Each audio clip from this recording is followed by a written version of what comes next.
protocolo de la cirugía ungueal y patología subungueal.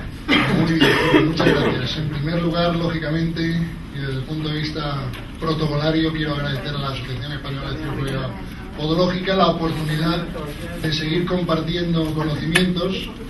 El tema que nos aborda hoy, obviamente, la cirugía ungueal y subungueal, que todo lo he englobado en el mismo tema, sería importante que de aquí saliera algo beneficioso. Sería importante que después de todas las charlas incluso las pudiéramos pasar a un soporte en papel y por parte de la Asociación Española tener un documento que a fin de cuentas pueda servir de orientación, de normas, de pautas para el resto de los podólogos. Sobre todo porque no existen, y ahora veremos cuando hable de cirugía ungueal y subungueal, claro, yo no puedo hablar de mi experiencia sin basarme en lo que dice la ciencia, en lo que dice la evidencia científica, porque la cirugía ungueal es algo que todos manejamos en la consulta cotidiana y diaria. Además, los podólogos, siempre lo he dicho, en cualquier tipo de curso o seminario, que somos los mejores conocedores de la patología ungueal y del tratamiento terapéutico de la uña o de la unidad ungueal. Por lo tanto, yo quiero hablar en este tema basándome, ya digo, en la evidencia, qué es lo que hay publicado al respecto, sobre todo en el ámbito nuestro nacional y en el ámbito internacional, extrapolando lo que de evidencia científica puedan tener esas publicaciones, para ver qué posibilidad de llevarlo al terreno práctico podemos tener. Cuando hablamos de protocolos, claro, podemos hablar de normas, de pautas, de planes escritos, de conjunto de principios, pero qué duda cabe que tiene que servir de referencia, tiene que servir de herramienta útil para que el podólogo que está todo el día en su consulta pueda sacarle un beneficio, un partido de esto. A mí, a título personal, bueno, y a título de realizar una definición en cuanto a los protocolos, intentamos conseguir o realizar un modelo estandarizado de normas, criterios unificados, consensuados por todos los profesionales, a ser posible, lógicamente, porque hay algunos profesionales que estáis ahí sentados que tenéis mucha más experiencia que yo, sin duda. Lo que puede faltar es el tiempo de poner todas esas experiencias, de ponerlas por escrito, de protocolizarlas, de hacer un análisis metodológico de las mismas, y seguramente pues tendríamos hoy un cuerpo de conocimientos podológicos mucho más firme que el que tenemos hoy en día, que bueno, ya vamos viendo que en distintas publicaciones los podólogos españoles nos vamos animando a contar nuestras experiencias. Estamos viendo que en revistas de prestigio como la revista americana JAMA aparecen ya con cierta frecuencia artículos publicados por podiatras españoles basados en estudios científicos, con lo cual ya es algo bastante loable al respecto. Pues entonces está claro que los protocolos aplicados tienen que garantizar desde el punto de vista quirúrgico a nuestros pacientes la máxima calidad en la prestación de servicios al paciente candidato a cualquier tipo de cirugía. En cuanto a la cirugía ungueal, y esto es extrapolable a todos los procedimientos quirúrgicos de otras disciplinas quirúrgicas, lo importante es la selección de los candidatos, lógicamente en función del cumplimiento de sus indicaciones y de pruebas complementarias que tendremos que realizar. Por lo tanto, se trata de estandarizar o intentar normalizar una serie de procedimientos que tendríamos que hacer previos a cualquier cirugía, y al mismo tiempo la selección de procedimientos según indicaciones, según patologías, y no hay que olvidar lógicamente la demanda del paciente, demanda de muchos tipos, estética, mecánica, en cuanto a la actividad física, que también es importante a cumplimentar por parte del profesional podólogo. En cuanto a la selección de candidatos, vamos a hablar del cumplimiento de esas indicaciones.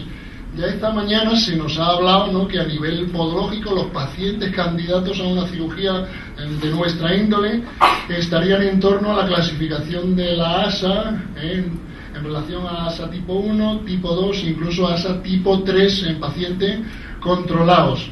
Entonces, la participación del anestesista, que también esta mañana se habló, claro, va a depender de la normativa vigente. Yo es algo que a nivel particular, como podólogo profesional, que he estado durante muchos años realizando mi labor asistencial en la Clínica Universitaria de Podología, pues es algo que he venido demandando, y tanto es así que hoy en día ya no participo de la Clínica Universitaria de Podología, puesto que esa demanda mía de tener un anestesista pues no se ha llevado a cabo, y no es algo que haya considerado yo por mis propios criterios, sino es que la normativa, que está transferida a cada comunidad, pero como decía esta mañana el anestesista, en la Comunidad de Madrid hay una norma que debe de cumplimentarse en torno a un año. Bueno, conocemos el Real Decreto de 2003, donde se nos habla que los centros de cirugía mayor ambulatoria se definen como aquellos centros dedicados a la atención de procesos subsidiarios de cirugía realizada con anestesia general, local, regional o sedación, que requieran cuidados posoperatorios de corta duración y que no necesiten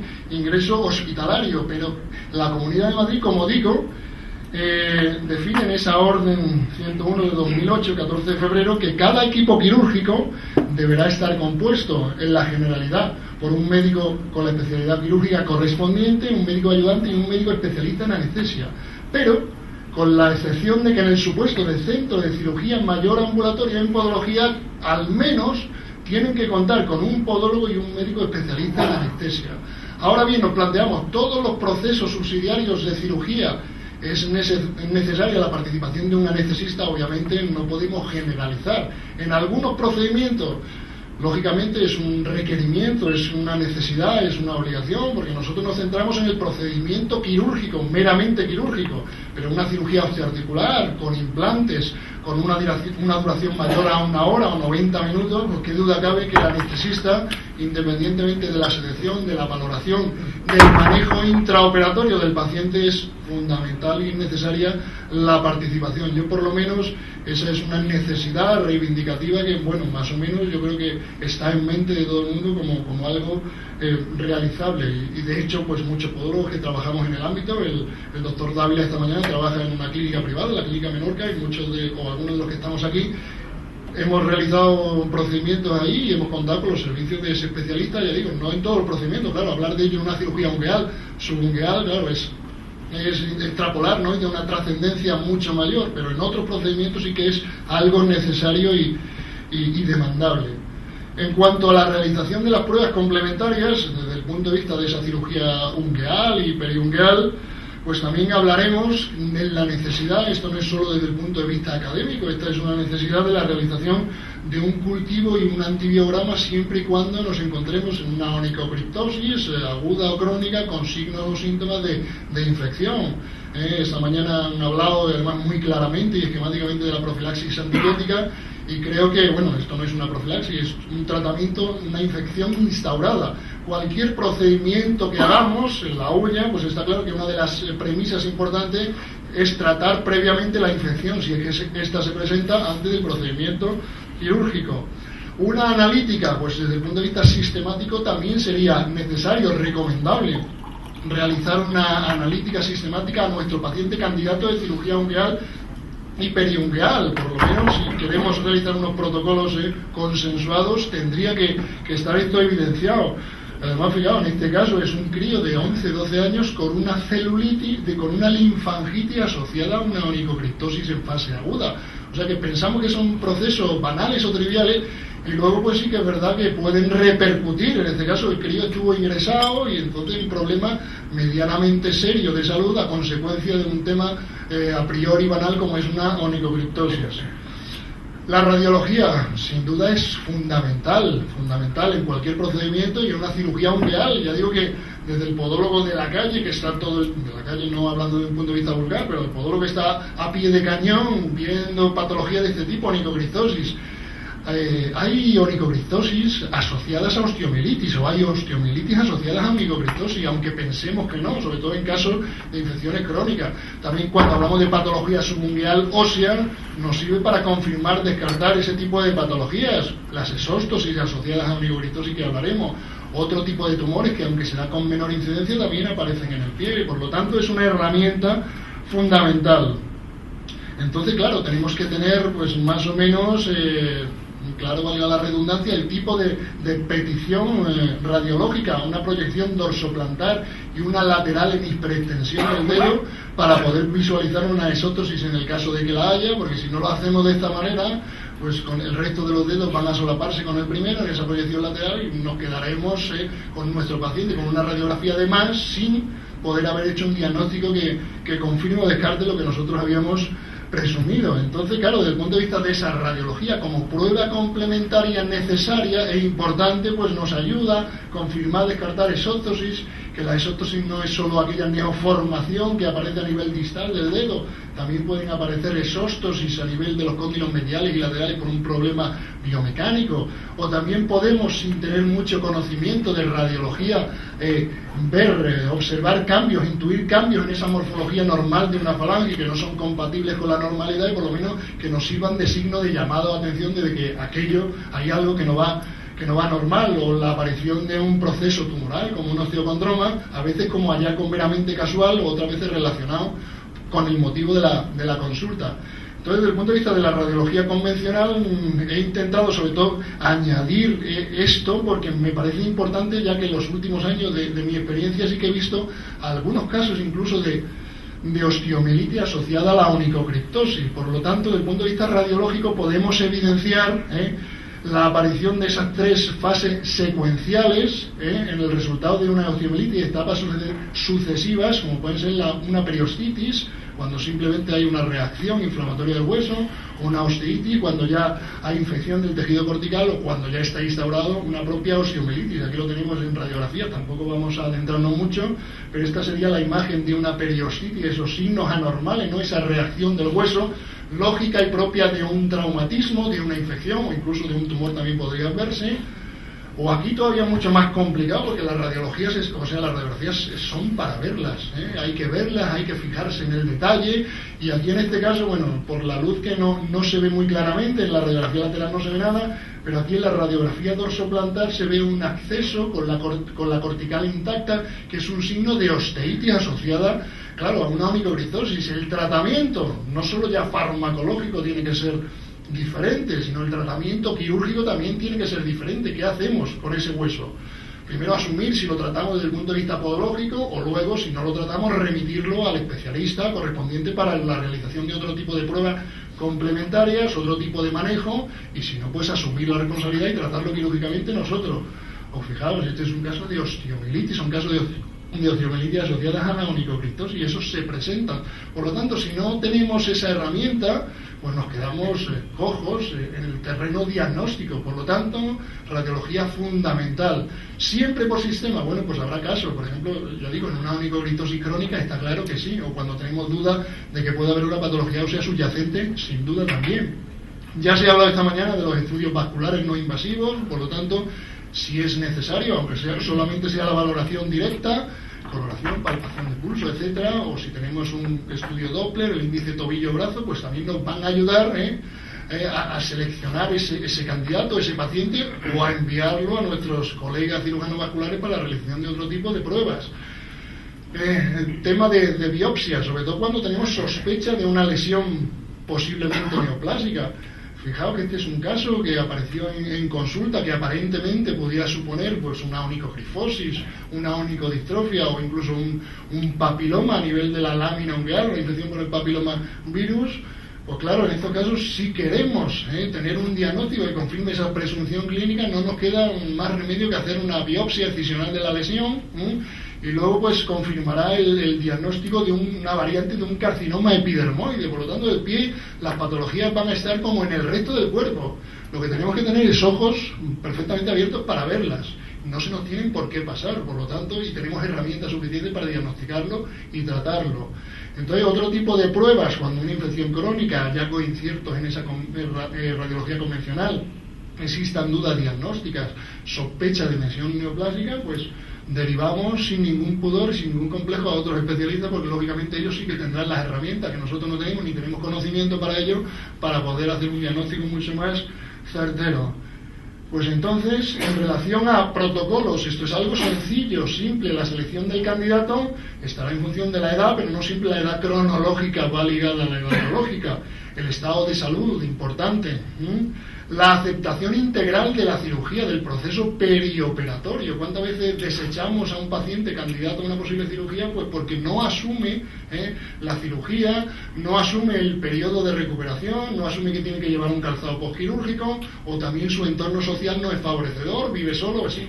Todos esos componentes lo tenemos en cuenta porque aparte de podólogos somos psicólogos y aplicamos esa medida psicológicas, y luego la comprensión y cooperación del paciente aceptando ese reto, ese riesgo quirúrgico. No es lo mismo operar a un crío de onicocristosis, operar a una persona con síndrome de Down, operar a un paciente mayor, pues todo eso que lo manejamos todos los días, pues en función del perfil de cada uno de los candidatos. Por lo tanto, a modo de resumen de esta parte, pues el cultivo y antibiograma en presencia de infección, la analítica preoperatoria siempre será necesaria, recomendable, necesaria. La radiología convencional en caso de onicocristosis crónica evolucionada en el tiempo y para descartar, confirmar otras patologías radicadas en el hueso. Y luego la derivación a otros especialistas cuando tengamos dudas diagnósticas, cuando necesitemos de otras pruebas complementarias o cuando haya sospecha de una posible malignidad. Seleccionamos nuestros procedimientos según también las indicaciones, lógicamente. Entonces, hablar de objetivos del tratamiento quirúrgico, bueno, están ahí, están en los libros, también independientemente de algunas publicaciones. Los que estamos aquí intentamos realizar publicaciones para que el podólogo pueda manejarlas y tener una guía, una referencia. No vamos a relatarlas, pero objetivo del tratamiento quirúrgico de la onicocristosis, las indicaciones genéricas para la cirugía de la onicocristosis, bueno, hablemos de patología ungueal y periungueal, vienen también relacionadas ahí. Los criterios de selección del tratamiento es algo banal, que lo hacemos rutinariamente y sistemáticamente. ¿Por qué? Porque todos tenemos unos procedimientos quirúrgicos con los cuales nos sentimos más cómodos, nos son más fáciles de realizar, tenemos menos complicaciones con ellos, qué duda cabe, y además todos sabemos que, por ejemplo, la técnica de Fenol, que es la técnica más difundida, más utilizada, de la cual más bibliografía hay, pues es una técnica ampliamente divulgada y extendida. Pero no es solo la única, hay muchas más, y ahora las veremos y las conocéis, lógicamente. Y según patologías, aquí no nos vamos a extender mucho porque, claro, hablaremos de que la afección más frecuente, la onicocristosis en sus diferentes grados o estadios, y ahora hablaremos de la clasificación clínica, pero también cuántas onicomicosis, sobre todo distróficas totales no evolucionadas, que hemos empleado fármacos tópicos y farmacología incluso sistémica. El paciente demanda quirúrgicamente una solución, pues tenemos también un arsenal terapéutico quirúrgico para resolver definitivamente ese problema, aunque no sea sintomatológico. También casos de onicogrifosis o casos de patologías sistémicas con repercusión dérmica o ungueal, como una psoriasis, un líquen plano, un síndrome de uñas amarillas, etcétera. ¿Cuántos tumores nos encontramos radicados en la uña o en la unidad ungueal? ¿Cuántas melanoniquias longitudinales estriadas vemos en la uña? Podemos verlas a cara destapada o a cara cubierta y decir, bueno, pero ¿cuántos melanomas pueden desarrollarse a expensas de una melanoniquia? Bueno, aquí se ve solo la coloración, pero cuando ya hay una coloración de toda la cutícula, pues ya es un signo de alarma. Por lo tanto, no tenemos que dejar eso a un lado, sino que asumir la responsabilidad diagnóstica y, ¿por qué no, terapéutica? Ya digo, y tumores alrededor también encontramos unos cuantos. Con una simple medida de biopsia, un punch, una biopsia excisional, nos damos el gusto de resolver la patología y al mismo tiempo de tener el diagnóstico anatomopatológico histológico preciso, que luego nos va a contrastar la presunción clínica. Y luego, pues, las exóstosis asociadas a onicocristosis o las onicocristosis asociadas a exóstosis, que fue antes el huevo o la gallina. En este caso tendríamos mucho que debatir, o incluso, aunque aquí no se vea bien, pues la presencia de osteocondromas como tumores menos frecuentes, pero que también se radican en la unidad ungueal, sobre todo a nivel de la falange distal.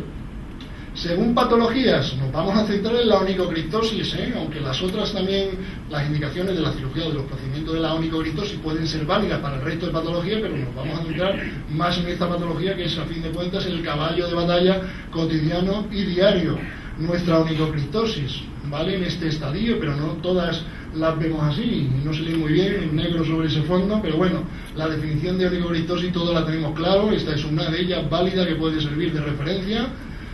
Y un algoritmo de tratamiento terapéutico muy sencillo, muy básico, que puede servir de referencia, aunque también podría debatirse. Y claro, esto no es dogma de fe, aquí lo que uno dice, bien, lo dice en base a la experiencia, en base a las revisiones sistemáticas realizadas, pero no es dogma de fe.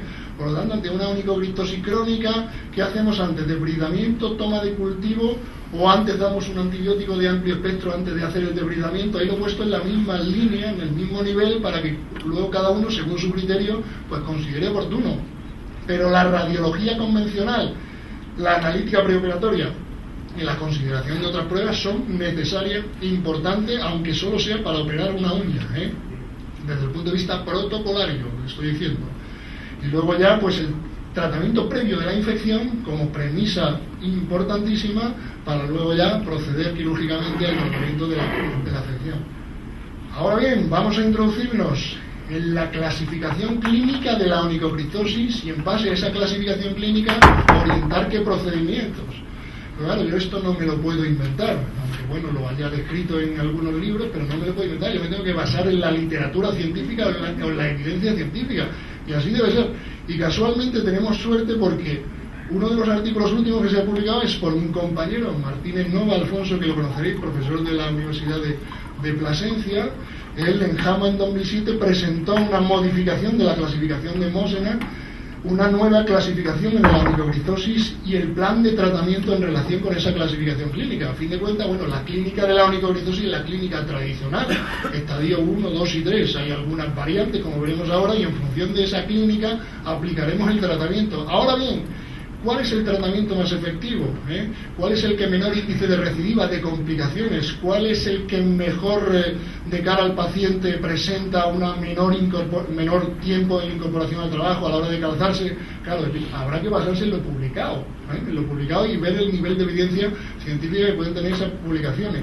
Entonces, en cuanto a la clasificación clínica, hablamos de un estadio 1, estadio inflamatorio, con sus signos y síntomas que no vamos a reiterar porque ya lo conocemos, un estadio 2, y la única diferencia que él establece, que en esto coincide con Mosena, que es que en el estadio 2A el tejido de granulación no supera los 3 milímetros sobre la lámina ungueal, y en el 2B el tejido de granulación, el borde hipertrófico, supera los 3 milímetros. Esa es la única consideración, que a nivel de tratamiento tampoco es que sea muy diferente.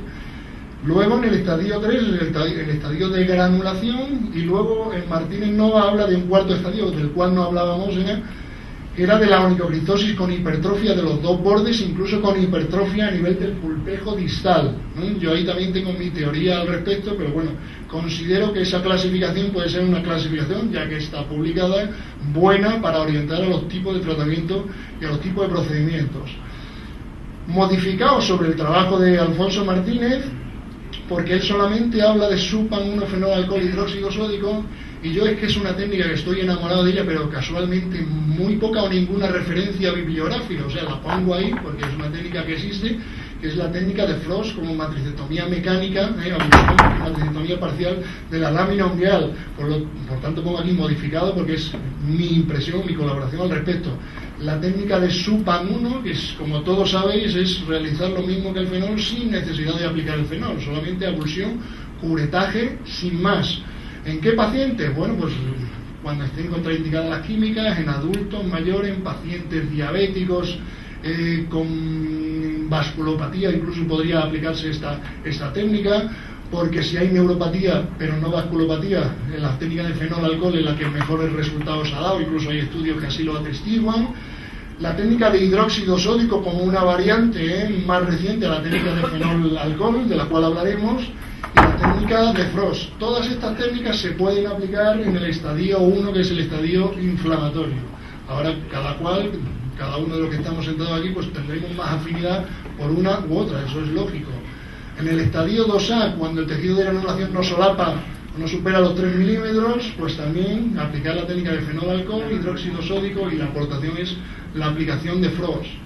En el estadio 2B, Alfonso Martínez no hablaba en ningún momento de esa técnica de Frost, incluso Mosena tampoco hablaba. Pues claro, tomando la referencia de Estados Unidos, en Estados Unidos solamente se ciñen al uso del fenol. Por eso digo que aquí en España conocemos mejor la patología ungueal y conocemos mejor los tratamientos. Ellos solo se ciñen al uso del fenol, lo hacen en el consultorio, en el gabinete, que quizás podría ser la única técnica quirúrgica que podría hacerse sin problemas en el gabinete por las condiciones farmacológicas del fenol, pero la técnica de Frost a mí me parece una muy buena técnica para el tratamiento, incluso la técnica de Winograd, que si hay más literatura al respecto. En el estadio 3, eminentemente la técnica de Winograd, cuando hay tejido de granulación, y en el estadio 4, también Alfonso Martínez Nova hablaba de la técnica de Winograd y fenol total, sobre todo cuando, aparte de onicocriptosis, ya digo, con hipertrofia de los bordes, del pulpejo distal, hay otras onicodistrofias, hay uñas enclaustradas, etcétera. Pero también podríamos hablar perfectamente del hidróxido sódico total comparable al fenol, incluso de una técnica, la técnica de Zadig modificada, que luego la presentaremos, pero que seguramente que también conoceréis. Ahora bien, nos vamos a nivel de evidencia. Esta es la clasificación clínica, este es el algoritmo clínico y el nivel de evidencia.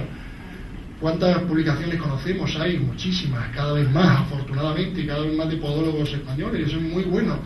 Ahora, ¿cuántos artículos tendríamos que leer? No solamente meternos en internet, sino leer cuántos artículos para estar actualizados, para estar a día.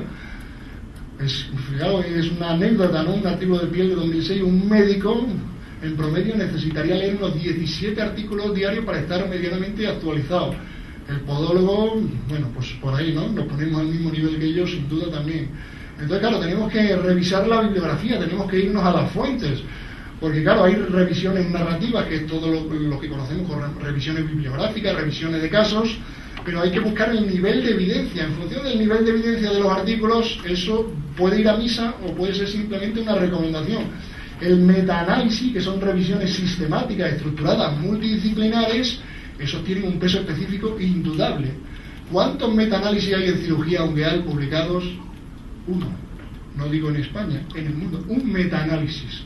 Y ese metaanálisis publicado de la biblioteca Cochrane, ¿no?, que tienen bastante prestigio, esto representa el más alto nivel de evidencia, grado de recomendación A, extremadamente recomendable. Lo que diga esto va a misa. ¿Qué dice esto? Este artículo en concreto compara la abulsión con fenol versus excisión quirúrgica. Winograd, Frost. La abulsión simple de la uña combinada con el uso del fenol es más efectiva en la prevención de la recurrencia o recidiva, que por ejemplo la aparición de espículas, de quistes o de vuelta a aparición de la onicocristosis, que las técnicas excisionales. Ya tenemos una base o una premisa. Abulsión con fenol versus abulsión sin fenol, es decir, fenol Supan 1 versus Supan 1. La abulsión simple de la uña combinada con el uso del fenol disminuye considerablemente la recurrencia, pero con una mayor probabilidad de infección postquirúrgica que el hecho de solamente quitar la uña y legrar o limar. Esta es la consecuencia, metaanálisis, grado de recomendación A, luego ya viene el resto, pero hay que buscar en las revistas internacionales o en los buscadores. Buscamos en PubMed el criterio de búsqueda, onicocristosis Ingram, Toenail, y vemos en los últimos años, sobre todo hasta enero del 2000, ahí hemos cerrado la búsqueda, no nos vamos a ir anteriormente, 148 artículos. Claro, no es oro todo lo que relucen, no todos los estudios científicos tienen peso específico. Ya si algo de estadística sabemos, hablamos del p-valor, ¿no?, de la significación estadística de los mismos. También buscamos en JAMA, ¿no?, que es nuestra referencia. Cuando hablamos de publicar, claro, por muchos artículos, sobre todo a nivel docente, que publiquemos en la revista española, tienen un índice de impacto 0. O sea que a nivel curricular es como si no hubieras hecho nada. Si tú publicas en JAMA un artículo, tiene más valor que los 80 o 90 que hemos publicado aquí en revista española. Por lo tanto, por eso también veía muchos docentes intentando, y eso también es bueno para la profesión, porque dota de cuerpo de conocimiento para la misma. En JAMA también, en criterio de búsqueda con esos 11 artículos, hasta el año 2000, o sea que tampoco es que haya tantos, 11 artículos en el año 2000, buscando. Entonces, vamos a hacer un repaso, ¿no?, un repaso genérico de las publicaciones.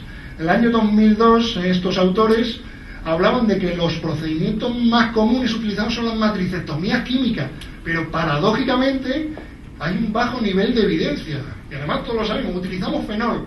¿Cómo utilizamos el fenol? ¿Puro 100%, licuado, diluido? ¿Qué número de aplicaciones? ¿Cuántas aplicaciones? No, hay un batiburrillo lógico, pues porque no hay un consenso. Y no hay consenso porque no hay estudios. Aquí presentaremos algunos, Igual algunos se me ha podido escapar, sin duda, porque esto, intentar actualizarte es complicado aunque tenga las herramientas. Pero fijaos, ¿son los antibióticos necesarios en el tratamiento de la uña encarnada? Este artículo, bueno, estudio de cohortes, tal, tampoco voy a enrollarme mucho. La administración oral de antibióticos no juega un papel importante en la disminución del tiempo de curación. Un artículo que dice eso. Es decir, uñas tratadas previamente, o sea, simultáneamente con antibiótico y realizada la fenolización. Uñas tratadas previamente con antibiótico una semana y posterior fenolización. Y fenolización sin antibiótico. No hay ninguna evidencia, ni hay significación estadística en la disminución del tiempo de curación. Datos. Otro artículo del 2001. La curación de la herida en una fenolización química de la matriz. La medicación, la aplicación de fármacos tópicos existe o aporta diferencia en cuanto a la disminución de los tiempos de curación. No existen evidencia estadística significativa en el tiempo de curación. En cuanto al método de cura que empleemos, bueno, ellos empleaban pues un grupo control con gasa parafinada, un turgras, un limitul, bien, povidona yodada, yodo, betadine, después de la cirugía de una matricectomía química o un hidrogel. Da lo mismo con lo que le ocurre según este estudio. Por lo tanto, sabemos del uso del otosporín, del sulfadiazina argéntica, cualquier cosa. Y hay algunos estudios, hay diferencias. Realmente nos vemos que no hay tantas. Otro estudio es el uso de percloruro férrico al 20% para minimizar el drenaje posoperatorio. Un estudio, bueno, medianamente interesante que nos dice que sí, que hay diferencias significativas entre el uso de percloruro y el no uso, porque el uso de percloruro representa un menor drenaje. Todo eso, claro, está estipulado metodológicamente en cada uno de los estudios. Ellos miden o cuantifican si es que se puede cuantificar el drenaje, y de hecho es así. Pero en este caso, el uso de percloruro de hierro, si lo colocamos ahí, pues menor drenaje en cuanto a la herida. Bober y colaboradores hicieron un estudio en 2002, análisis científico del fenol en la cirugía de la uña. Este no presenta análisis estadístico, esto es importante también valorarlo, si presenta análisis, si no presenta y qué tipo de análisis. Pero hablaron de que la aplicación de solución de fenol al 89% diluida, no pura, diluida, durante 1 minuto es el mínimo tiempo requerido y la concentración idónea para conseguir la destrucción de la matriz ungueal. Al fenol puro que utilizamos la mayoría de nosotros no tenemos ninguna referencia, por lo tanto no podemos protocolizar ni pautar nada con respecto al uso de fenol puro. Vos y colaboradores, otro estudio randomizado en la técnica quirúrgica y el uso de antibióticos locales en el tratamiento de las uñas encarnadas. Hicieron cuatro grupos: fenolización con gentamicina posoperatoria, excisión de la matriz en técnica excisional con gentamicina, fenolización sin antibiótico y excisión. Y concluir, la fenolización produce mejores resultados que la excisión. Todos nos van a decir que el fenol siempre es mejor que las excisionales. En cuanto a que el uso de antibióticos locales en la herida no reduce los signos de infección o recurrencia. Y la fenolización no produce más riesgo de infección que la excisión. Por lo tanto, estos resultados sí que pueden ser extrapolables o aplicables. Nuestros compañeros de Sevilla, Córdoba, Fernández y colaboradores el año pasado, en el 2008. Por lo tanto, ya digo que estos son ejemplos de que estamos trabajando en la buena línea. El uso de gel de plaquetas para el tratamiento quirúrgico de la onicocriptosis. Analizaron el uso de gel y la nitrofurazona, el furacin, y concluyeron que existen diferencias en cuanto al sangrado. Disminuye el sangrado con el uso de gel de plaquetas, pero no en el tiempo de cicatrización. Poniendo gel y poniendo furacin, el tiempo de cicatrización es el mismo. Island y colaboradores, yo estoy cansando, estoy enviando aquí datos y tal, pero luego vamos a resumirlos todos en un cuadro. El efecto del fenol en los niños. Los niños es un artículo interesante porque muchos niños son partícipes y candidatos a este tipo de cirugía. Sobre todo es un estudio en el cual compararon la fenolización con el curetaje de la matriz, la técnica de Sulpan 1. Existen evidencias significativas en índice de recurrencia entre la fenolización y el curetaje. El fenol, menor índice de recurrencia que simplemente el curetaje, la técnica de Sulpan 1. Otro estudio ya en relación al hidróxido sódico. El hidróxido sódico siempre nos han dicho que da mejores resultados que el fenol. Bueno, esto es así, pero también tenemos que basarnos a lo que leemos. Un estudio estadístico en el cual analizan varias variables, aplicando el hidróxido sódico durante 30 segundos, 1 minuto, 2 minutos, y concluyen que la aplicación de hidróxido sódico al 10% durante 1 minuto es suficiente, segura y efectiva para el tratamiento de la onicocriptosis, aunque tampoco presenta resultados estadísticos, por lo cual el grado de recomendación de evidencia lógicamente es mucho menor. Otro en relación al hidróxido sódico, que casualmente son de los mismos autores, que los turcos escriben mucho al respecto de esta técnica. Un estudio analítico donde comparan varias variables, la morbilidad posoperatoria, duración, severidad y tiempo de curación, y nos concluye que el hidróxido sódico causa menor morbilidad posoperatoria, dolor, drenaje, destrucción, y provee una recuperación más rápida que el fenol. El hidróxido sódico mejor que el fenol. tampoco presenta resultados estadísticos. Fenol alcohol versus Winograd, no hay muchos estudios de técnicas excisionales, sí de fenol, pero no de técnicas excisionales. Igual aquí es un estudio de corte prospectivo, análisis de variables entre fenol alcohol y Winograd, recurrencia, inflamación espícula, etc. Y concluye: la duración del dolor posoperatorio fue menor en fenol que en Winograd. El tiempo transcurrido hasta caminar sin dolor fue menor que en fenol que en Winograd. El tiempo transcurrido hasta la reincorporación al trabajo menor en fenol que en Winograd. La excelencia del fenol. Formación de espícula, lo he puesto en verde porque a mí me resulta realmente un poco difícil de digerir, según mi estadística. La formación de espícula menor en fenol que en Winograd. Este es el resultado de este estudio, cuando a mi casuística justamente es todo lo contrario. El índice de recidiva menor en fenol que en Winograd, por lo tanto, resultados estéticos menor en fenol que en Winograd. Lo que concluye este estudio: utilizaremos siempre fenol, ¿no? Según todo esto, fenol. Únicamente un estudio donde comparan el ZADIC modificado con el hidróxido sódico, total, abulsión y aplicación del hidróxido sódico. También un estudio, análisis de varias variables, estas son las variables que analizan, lo comparan y concluyen: tiempo de retorno al calzado normal menor en ZADIC que en hidróxido sódico, ¿no? Supuestamente en una quemadura el tiempo de recuperación es mayor que en una cirugía donde damos puntos. Tiempo de retorno a la actividad menor en ZADIC, número de curas menor en ZADIC que en las químicas. Análisis de escala de dolor, que también lo realizaron, no hay diferencia significativa. Índice de recurrencia menor en hidróxido que en ZADIC. Por lo tanto, esta es la búsqueda bibliográfica, ya estoy sudando a nivel internacional. Hay mucha documentación, le hemos leído mucho, pero quería también presentar aquí algún nivel de evidencia, si no, ¿de qué me sirve a mí con mi experiencia presentaros? No sirve de nada. A nivel nacional, ¿qué pasa a nivel nacional con nuestras publicaciones? Yo me voy a la base de datos que afortunadamente tenemos en la escuela, en FISPO, que si no la conocéis, manejarla, porque ahí tenemos relacionadas todas las revistas en castellano, todas las revistas en castellano, podológicas y no podológicas. Aquí tú metes aquí tus buscadores y aparecerán todos los artículos relacionados con ello en FISPO. Entonces, el PEU, Podociencia, Podología Clínica, Podomorfo, Podoscopio, Revista Española, Revista Internacional de Ciencia, Salud del Pie, todas esas vienen ahí descritas, vienen ahí reseñadas, aparte de la revista Piel, de Derma, otra de Medicina y Enfermería. Vamos a buscar, a ver lo que encontramos. Fijaos que los criterios de búsqueda son todos los relacionados con uña encarnada, cirugía, tratamiento, niño, uña. Desde el año actual hasta el 68, que es casi cuando la Revista Española de Podología empezó a tomar cuerpo, pues todo eso está metido aquí. Artículos encontramos muchos, encontramos 180 artículos. ¿Cuántos estudios en 180 artículos encontramos? 3, igual se me ha escapado alguno. 3.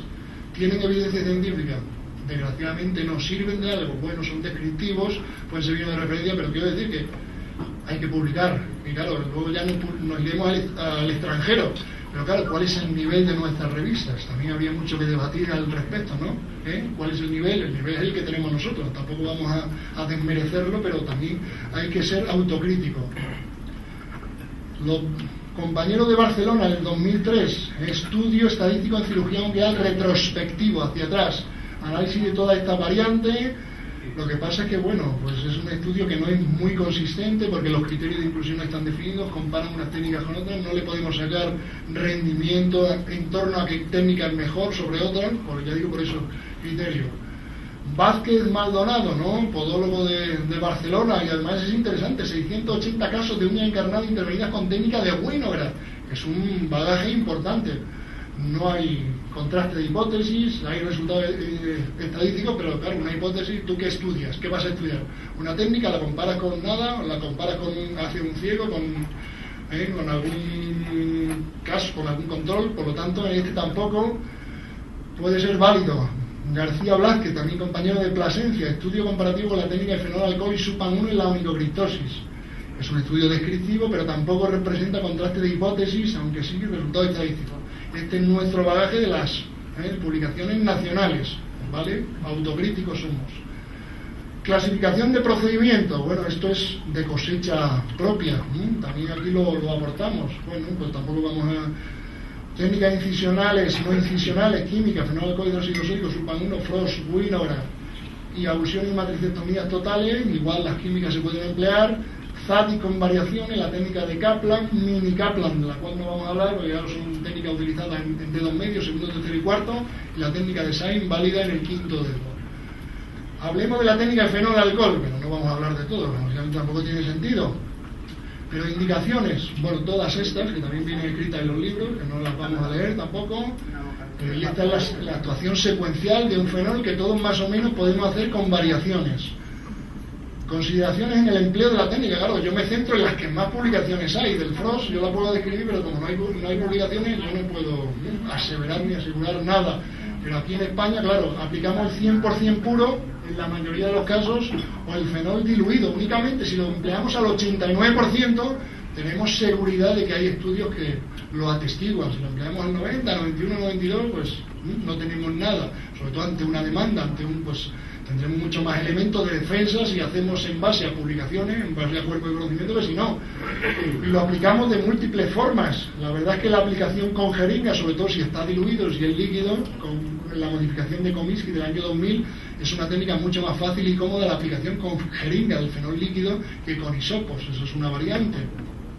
Bueno, y todas estas condiciones a tener en cuenta, especial atención a la zona de la matriz, múltiples procedimientos, criterios de aplicación, en tiempo de aplicación, el número de aplicaciones, etcétera, curetaje no raspado, luego la idea que tenemos preconcebida de que el alcohol neutraliza el efecto del fenol, lo diluye en todo caso, en el caso del hidróxido sódico sí que neutralizado con el ácido acético. Y las conclusiones según los estudios, esto sí que es lo que realmente nos interesa, que podemos sacar de todo este rollo que hemos comentado y tal, que la técnica del fenol es más efectiva en la prevención de la recurrencia en comparación con las técnicas excisionales. Bien, la técnica de fenol en relación a la técnica de Supan disminuye considerablemente la recurrencia sintomática, el dolor, la posibilidad de onicocriptosis, la posibilidad de espícula, pero con mayor índice de infección posoperatoria. La administración oral de antibióticos no juega un papel importante en la disminución del tiempo de curación, me refiero al fenol, a las químicas. El material de curas, por ejemplo en este estudio, no influye determinantemente en el tiempo de curación. El uso de percloruro puede minimizar el drenaje. La aplicación de fenol al 89% durante 1 minuto es el tiempo suficiente y necesario para conseguir el efecto deseado. La técnica de fenol ofrece mejores resultados que la escisión. El uso de antibióticos locales no reduce los signos de infección o recurrencia, y la fenolización no produce más riesgo de infección que la escisión. El uso de gel de plaquetas reduce el sangrado posoperatorio en comparación con nitrofurazona, y la posibilidad de recurrencia es menor en fenol que en Supan-1. Y ya creo que es la última en relación a la química. La técnica de fenol con respecto a Winora es mejor en cuanto a duración del dolor, tiempo transcurrido hasta caminar sin dolor, tiempo transcurrido hasta incorporación al trabajo, formación de espículas, índice y resultados estéticos. El hidróxido sódico. El hidróxido sódico es una buena técnica también, las indicaciones muy precisas y muy estrictas. Esta sería la realización de la técnica, y lo único a tener en cuenta, claro, basándonos en la bibliografía, son las 2 aplicaciones de hidróxido sódico al 10% durante 15 segundos con curetaje entre ellas, y luego la neutralización con ácido acético al 5% durante 30 segundos, en base a lo que dice Dockery en el capítulo de uñas en el libro de McLamery. El resto, la aplicación con jeringa siempre será mejor que con torundas, y la técnica es similar a la técnica de fenol. Las conclusiones según los estudios, que la aplicación de hidróxido sódico al 10% durante 1 minuto es suficiente, segura y efectiva, y la técnica de hidróxido sódico es menos dolorosa, produce menor drenaje y provee de una recuperación más rápida que el fenol. O sea, si nos decantamos por el fenol y el hidróxido sódico, pues ahí podemos ver que, en base a los únicos estudios, que son 2 y tampoco tienen mucha consistencia, que puede ser mejor la técnica de hidróxido sódico. La técnica de Frost, de la cual no hay ninguna documentación ni bibliografía, y estas son las indicaciones, que es una técnica, por lo menos a mí me parece muy buena, porque al incidir, al abrir, al diseccionar, ves todas las estructuras anatómicas, a diferencia de las matricectomías químicas, que no estás viendo nada. Además puede ser una técnica combinada con otros procedimientos para el tratamiento de la patología subungual. Nunca, según mi criterio, habría que combinar, por ejemplo, una matricectomía química con un abordaje en boca de pez. El contacto de los químicos con el hueso, pues obviamente pueden producir un riesgo mucho mayor. Por lo tanto, es una técnica que a mí me parece bastante buena y que, a fin de cuentas, supone el mismo abanico de indicaciones que las técnicas químicas. Y esta sería la realización de la técnica de Frost con sus variantes. La técnica de Winograd, que también conocéis y también manejáis con sus indicaciones precisas en cuanto a la clasificación clínica, pues también sabemos cómo realizarla, sabemos en qué casos realizarlo, entonces nos basaremos en las referencias bibliográficas para determinar la validez o no de la realización en cuanto a tiempos, en cuanto a posibilidad de complicaciones, etcétera, etcétera.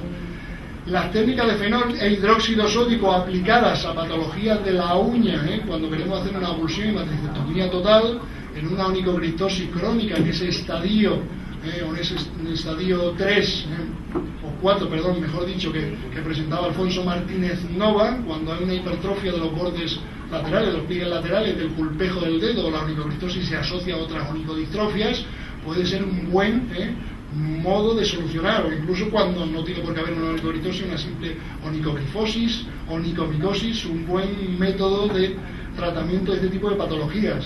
Las indicaciones del fenol o del hidróxido sódico total, que serían las mismas, y la realización secuencial de la técnica. Ya digo que no vamos a entrar en detalle porque no es el objeto de la charla.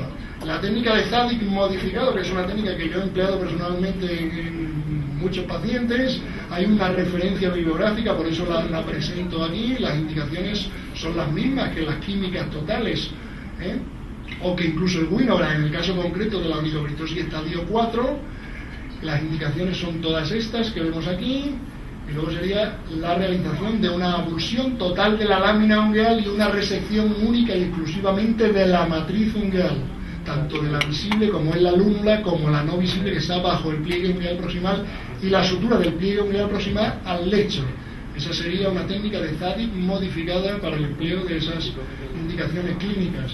Según los estudios, como solo hay un estudio que nos habla de esta técnica en comparación con el hidróxido sódico total, nos dice que el Zadig modificado, el tiempo de retorno al calzado menor en Zadig, tiempo de retorno a la actividad menor en Zadig, número de curas y el índice de recurrencia en este caso menor en hidróxido. Por lo tanto, hombre, qué duda cabe que si comparamos una matricectomía química con una técnica excisional, los puntos los vamos a retirar en menos días que la cantidad de curas que vamos a hacer a nuestra matricectomía química, y que el tiempo puede ser más o menos en función de la cirugía. Según patologías, ya nos vamos a centrar en la exóstosis. Vamos a ir acabando. Hemos hablado de la patología ungueal con toda esta cantidad de datos, estudios y demás, y vamos a hablar de la exóstosis. No vamos a hablar de la otra patología como es el osteocondroma, no vamos a hablar de los tumores, de la biopsia. Eso sería, bueno, pues harina de otro costal y tratamiento de otra charla mucho más precisa. Pero en cuanto a la exóstosis, sí que es verdad que el nivel o la incidencia de esta patología en nuestras consultas también es elevada. Por lo tanto, vamos a darle una atención especial a el tratamiento o el abordaje quirúrgico de la exóstosis en relación con la posible onicocriptosis. Entonces, bueno, pues sabemos que la exóstosis es una proliferación, no es un tumor. Si nos vamos a la bibliografía, al PubMed, nos vamos a JAMA, nos vamos a otra, existe una gran confusión entre una exóstosis y el osteocondroma. La mayoría de los artículos confunden una exóstosis con el osteocondroma. Son dos entidades clínicas diferentes. Un osteocondroma es un tumor y una exóstosis es una neoformación reactiva del hueso por componentes biomecánicos microtraumáticos. No tiene nada que ver ni clínicamente ni radiológicamente, y el tratamiento puede ser en algunos casos coincidente, pero también va a ser diferente. Por lo tanto, la exóstosis merece un capítulo aparte. Según la clasificación clínica, pues aquí aportamos nuestro granito de arena personal, porque sí que es verdad que tenemos un artículo mandado, enviado a la revista JAMA, que está todavía en prensa, que se publicará no sé cuándo, porque aquí mandas un artículo e igual pasa un año y medio en verse publicado, independientemente de los filtros previos que tienes que pasar, donde hemos propuesto un abordaje quirúrgico, un plan de tratamiento quirúrgico en función de la clasificación clínica. Y como de esto sí que no hay nada en la literatura, en la bibliografía, yo pienso que, bueno, puede ser una buena piedra de toque en cuanto a la orientación profesional, porque está claro que exóstosis no son todas iguales, ni son todas las mismas, ni clínicamente la uña tiene la misma morfología en unos casos que en otros. Entonces, en cuanto a la clasificación clínica, El tipo 1 lo hemos denominado deformidad leve y es una lámina ungueal normal, no demasiado curvada, en el cual el dolor distal está asociado con la presencia de lomas subungueales. El tratamiento quirúrgico va a diferir. El tipo 2, la exóstosis distal a la lámina ungueal. La exóstosis a nivel del pulpejo. Podemos encontrarnos con exóstosis asociados a onicocriptosis, normalmente en estadio 1, el 2 y 3 es raro verlo con exóstosis, o a esto que yo, bueno, no es solamente yo, sino otros autores lo denominan uña enclaustrada, que puede ser de carácter congénito o puede ser debido a una iatrogenia previa de algún paciente que le han arrancado o abulsionado previamente la lámina ungueal y a continuación, cuando la uña crece, se produce una hipertrofia del pulpejo que hace o dificulta el crecimiento distal de la uña. Entonces el dolor estará asociado a la interacción ungueal con los bordes y con el pliegue distal.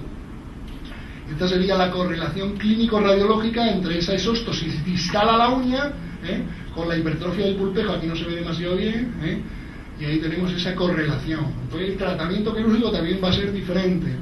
El tipo 3, exóstosis bajo la lámina ungueal, produce curvatura de la lámina ungueal. Este tipo de uñas en pinza o en tenaza que vemos, que tratamos, que a veces solamente tratamos la uña, pero que la causa de eso está o radica en la patología ósea, como es la exóstosis.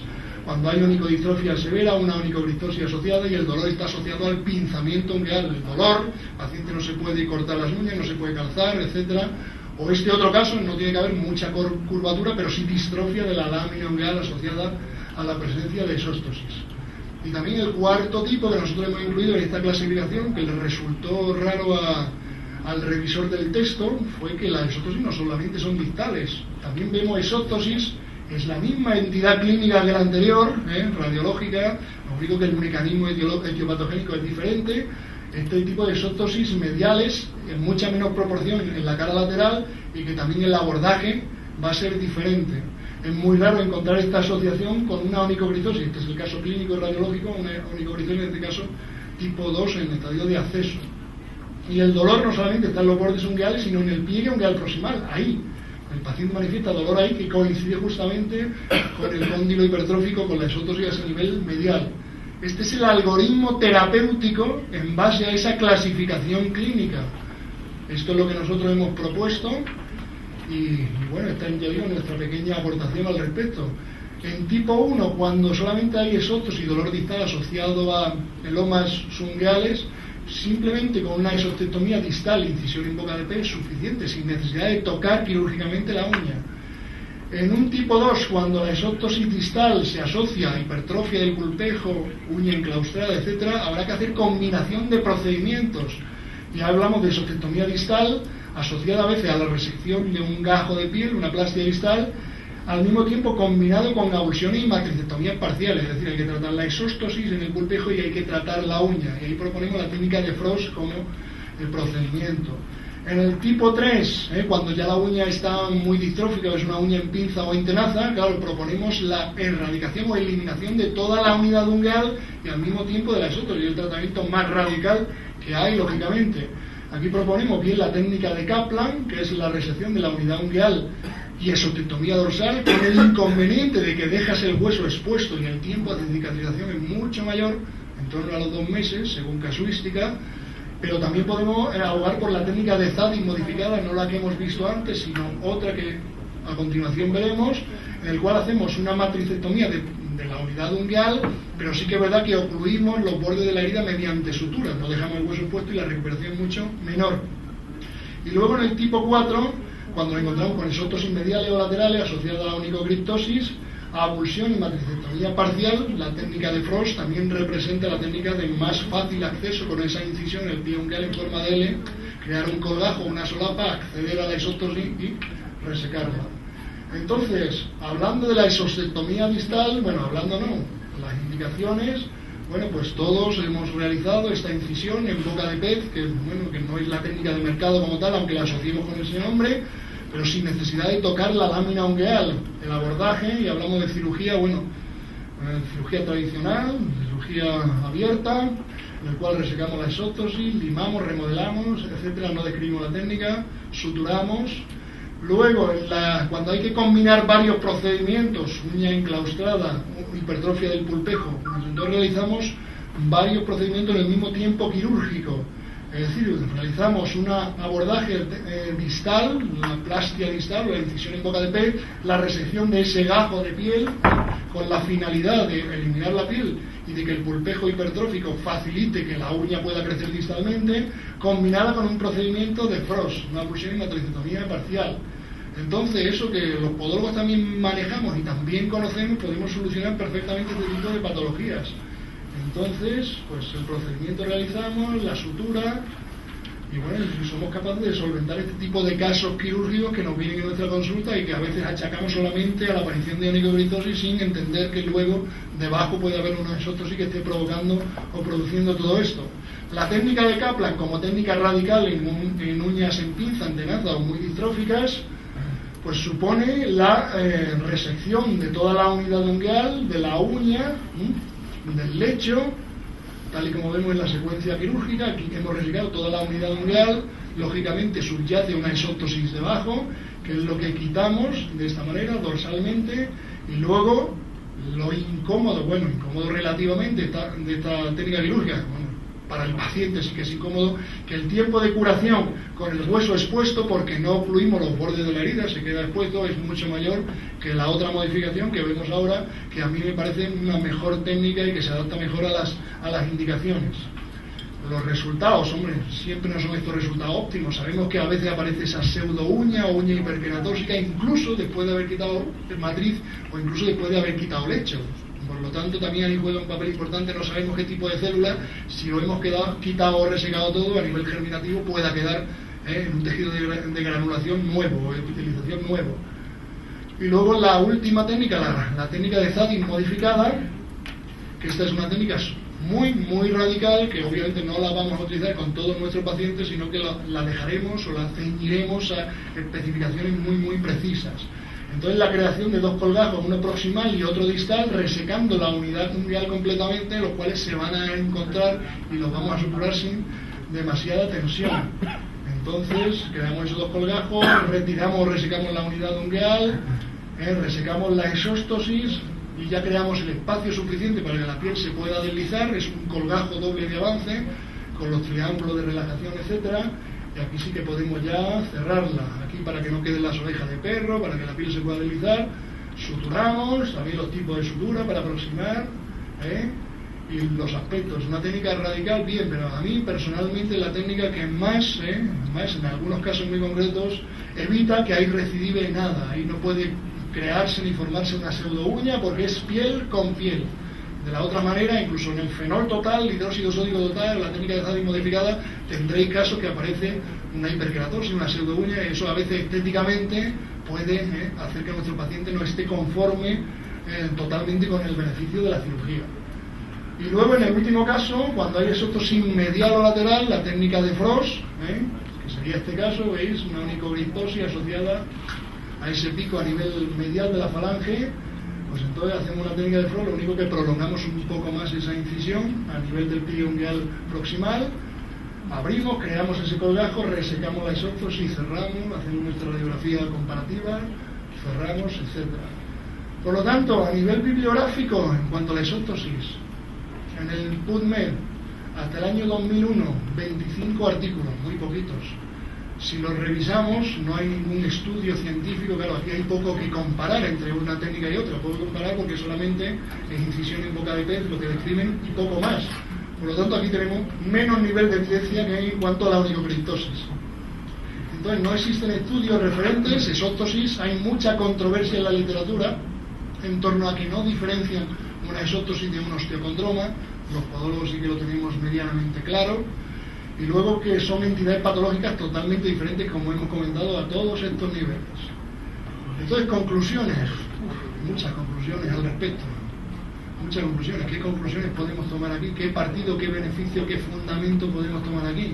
A mí ya me gustaría sentarme y todo esto, pasarlo a limpio en un texto y que sirva como referencia a todos vosotros, y yo espero ponerme en ello y poder realizarlo. Porque claro, hay que que hacer algo, ¿no? Hemos venido aquí, hemos dado una charla, hemos hecho una búsqueda grande y tal, pero claro, que tiene que quedar plasmado para que lo que estéis sentados ahí, me habéis escuchado durante este tiempo, me habéis soportado aquí el sudor y tal, que eso es normal en todas mis charlas, por lo menos que tengamos algún pozo, beneficio y que sea enriquecedor, ¿de acuerdo? Así que las conclusiones, bueno, que los protocolos tienen que estar basados en niveles de evidencia, tenemos que publicar, claro, y se nos tiene que pedir a nosotros los docentes. Nosotros tenemos más tiempo supuestamente que vosotros que estáis en vuestra clínica 9 mañana, 9 de noche, y tenemos más tiempo, entonces tenemos que publicar, y tenemos que publicar seguramente con tristeza en el extranjero, hasta que nuestro nivel de las publicaciones científicas nacionales tenga un nivel de conocimiento. Por lo tanto, la responsabilidad es única y exclusivamente nuestra. Entonces, nosotros tenemos lo que nos merecemos y la podología es reflejo de todos los que estamos sentados ahí. Pero sí que está claro, en cuanto a la patología ungueal, lo diré en todos los poros, que el podólogo, no hay ningún otro profesional, es mejor conocedor de la patología ungueal, mejor conocedor y mejor aplicador de las técnicas quirúrgicas. Y con todo esto, damos por finalizada la charla. Muchas gracias. Si alguien quiere hacer alguna pregunta.